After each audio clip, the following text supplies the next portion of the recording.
du conseil en stratégie territoriale. Voilà ce que l'on va découvrir tout de suite avec mes invités. Bonjour Nicolas Barthes. Bonjour. Bienvenue, vous êtes le fondateur de Stan, à vos côtés Xavier Ouvrard, bonjour. Bonjour. Le patron de Babylou. Faut-il présenter Babylou? Vous nous en direz un mot dans un instant. Mais d'abord, je voudrais découvrir Stan, conseil en stratégie territoriale. Ça veut dire quoi exactement?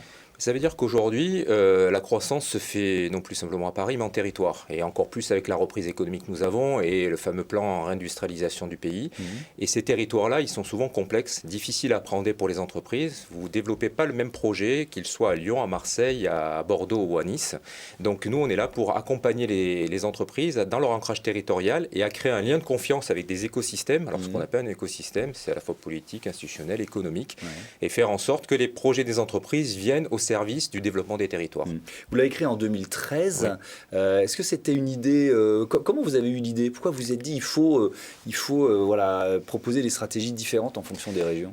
En fait, ce n'est pas moi qui ai eu l'idée, ce sont les clients. C'est-à-dire que je ne pensais pas du tout créer cette entreprise. Moi, j'ai un parcours dans l'entrepreneuriat et aussi militant de l'entreprise. J'ai des clients qui m'ont saisi sur des projets magnifiques qu'ils n'arrivaient pas à concrétiser. Alors, je précise, on n'est pas des magiciens. Donc, à un moment donné, si le projet n'est pas bon, on ne sait pas le réaliser. Ouais. Mais par contre, ça me choquait de voir des très beaux projets qui ne trouvaient pas d'écoute et de résonance. Et très souvent, le dénominateur commun de ces échecs, entre guillemets, ou en tout cas de ces freins, c'était le manque de confiance qu'il pouvait y avoir entre l'investisseur, l'entreprise et le territoire concerné. Et on s'est dit qu'il y avait quelque chose à faire.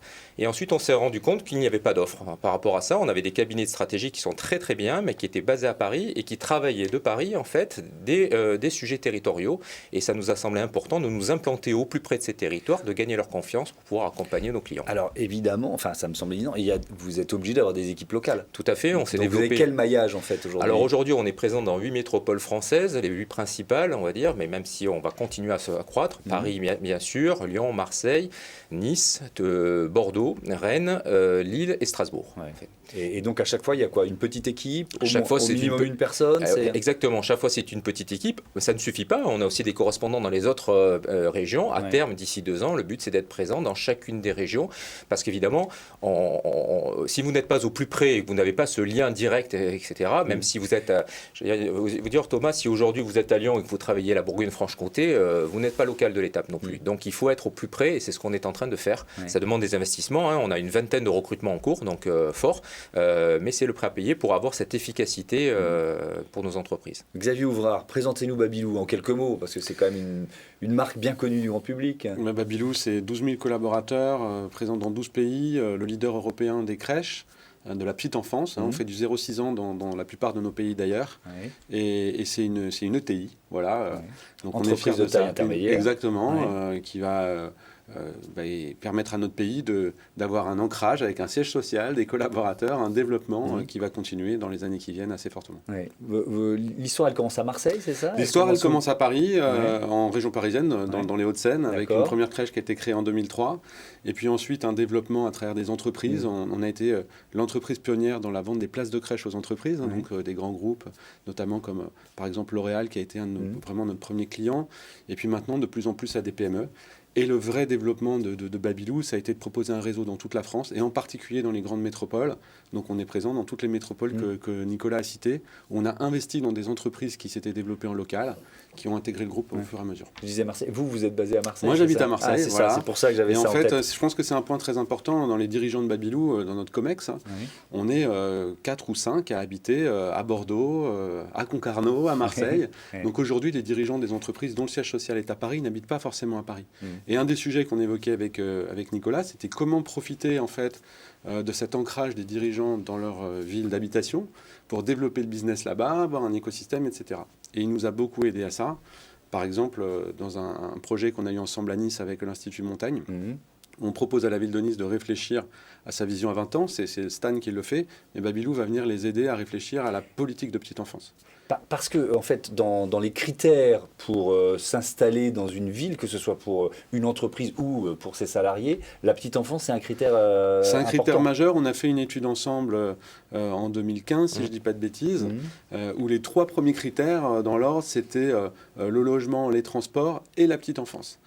L'éducation Vient avec aussi, de plus en plus, les gens ont besoin d'avoir derrière des écoles, des lycées qui leur conviennent, etc. Mais la petite enfance, c'est le point clé pour être sûr que les deux membres du couple peuvent trouver un boulot de manière facile en ayant des solutions de garde. Est-ce que ça vous est arrivé de ne pas parler le langage d'une région, quoi, d'une certaine façon, vous voyez, de ne pas trouver les bonnes clés en arrivant dans un écosystème, en voulant vous développer quelque part? Oui, ça nous est arrivé. Ça nous est arrivé d'avoir des discussions avec des politiques qui trouvaient que l'entreprise n'avait pas grand-chose à faire dans le monde des crèches. Ouais. Donc leur expliquer qu'en fait, on gérait très bien, qu'on avait un niveau de qualité très élevé, qu'on avait des clients municipalités dans toutes nos crèches, dans toute la France, que c'était pas un gros mot de venir du privé, qu'on était en partenariat.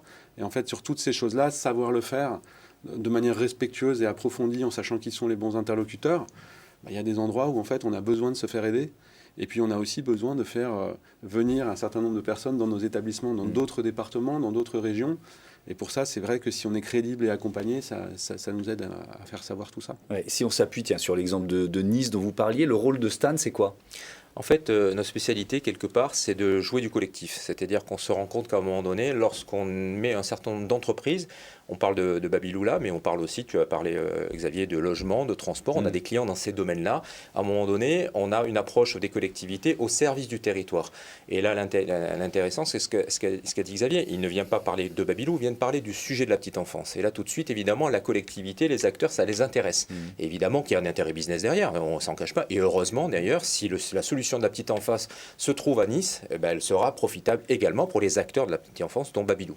Donc cette approche collective, c'est un petit peu une clé qu'on utilise souvent au service des territoires. Donc, allez-y. Ouais, je pense que c'est un point très important, ce que dit Nicolas. En fait, aujourd'hui, au XXIe siècle, moi je le vois chez tous mes clients, on ne peut plus réfléchir qu'à sa propre entreprise. En fait, le sujet de la petite enfance, par exemple chez Babylou, va être porté à travers l'ensemble du métier. Et tant mieux, on aura notre part. Mais il faut qu'on sache parler pour le projet lui-même, dans son ensemble, de l'éducation, de la petite enfance. Et c'est ça qui va faire que ça va marcher. Si j'arrive en parlant que de ma boîte, de son intérêt, de son développement, je vais être perçu comme quelqu'un qui a une vision étroite et qui pense qu'à lui. C'est pareil dans les domaines que Nicolas évoquait. C'est vraiment très, très important de comprendre ça aujourd'hui. Ouais. Et c'est pour ça que cette émission s'appelle Écosystème. Exactement. Vous êtes au bon endroit. C'est quoi les perspectives de croissance? Vous parliez de recrutement. Vous cherchez quel talent? Alors, en fait, on cherche effectivement en région déjà des gens qui connaissent parfaitement leur écosystème. Alors nous, on est indépendants, on n'est pas du tout, on ne travaille que pour le privé, je l'ai dit, donc pas des gens engagés politiquement, ça c'est de fait, mais des gens qui ont une vraie connaissance à 360 des territoires sur lesquels ils sont implantés depuis plusieurs années. Donc on recherche dans tout l'ensemble des territoires français actuellement, pas ceux que j'ai cités, tous les territoires, y compris l'outre-mer, où on a des activités aussi qui s'étendent. Et ensuite, on travaille beaucoup de ce qu'on appelle l'intelligence économique territoriale, c'est que tout ça n'est pas simplement d'une question de réseau, etc. Ce que l'a dit Xavier, ça se travaille. On travaille des études, on travaille de la veille, on travaille des données, etc. Donc on cherche aussi des profils qui nous accompagnent effectivement à travailler cette intelligence-là. On forme également beaucoup les cadres dirigeants. Ça, c'est les grands groupes. C'est assez nouveau, c'est intéressant. Un grand groupe aujourd'hui qui est un bon cadre dirigeant en Bretagne, il le déplace en permanence à la Côte d'Azur. Ils ont besoin d'avoir une formation à l'écosystème qu'ils rencontrent. Donc on cherche aussi et on recrute actuellement des formateurs aux écosystèmes.